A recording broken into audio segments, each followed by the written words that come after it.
વિવાદિત નિવેદન બાદ રાજકોટમાં પરસોત્તમ રૂપાલાએ માફી માંગી હતી। ક્ષત્રિયોને રાજી કરવાના ચક્કરમાં રૂપાલાએ અનુસૂચિત જાતિના લોકોની લાગણી દુભાવી છે, જેને લઈને હવે અનુસૂચિત જાતિના લોકોમાં રોષ ફેલાયો છે।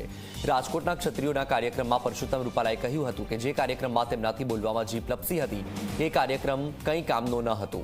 જી હા, તેમણે કહ્યું કે રાજકોટનો જે કાર્યક્રમ હતો તે અનાયોજિત કાર્યક્રમ હતો। અમે તો કાર્યક્રમ બંધ કરીને કરશનદાસ સાગઠિયાના ભજન માટે ગયા હતા, પરંતુ એમાં મારા ઉચ્ચારણથી મારી પાર્ટીને સાંભળવાનો વારો આવ્યો છે।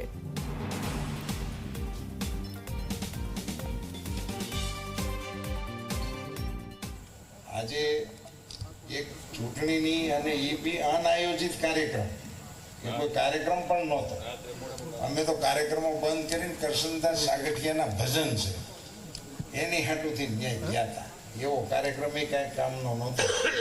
એમાં મારા થયેલા ઉચ્ચારણથી આજે મારી પાર્ટીને મારા કારણે સાંભળવાનો વારો આવ્યો। થોડા દિવસ પહેલા રાજકોટ દલિત સમાજના કાર્યક્રમમાં રાજકોટ લોકસભાના ભાજપના ઉમેદવાર પરસોત્તમભાઈ રૂપાલા દ્વારા ક્ષત્રિય સમાજને માનહાનિ થાય તેવા જે શબ્દોનો પ્રયોગ કરેલો હતો, જેથી સમગ્ર ગુજરાતના ક્ષત્રિય સમાજ રોષમાં હતા।